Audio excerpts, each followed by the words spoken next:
The controls for the NXE Future Controller. The select button is to open your menu bar. OK is to select the item that you are currently on. You'll use the navigational arrows left or right to cycle through the menu bar and up and down to adjust values. Across the menu bar we have the damper, steam elements. Turning off or on will indicate if the steam box is going to heat up.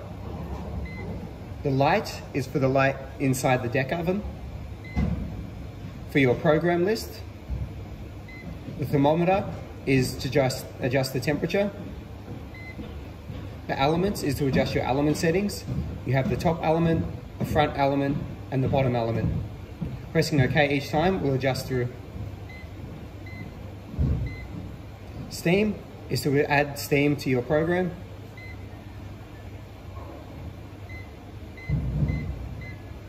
On the program list, you also have a few more options on the menu bar.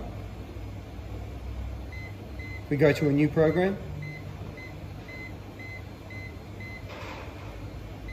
Pressing select, info will show you info on the currently highlighted program.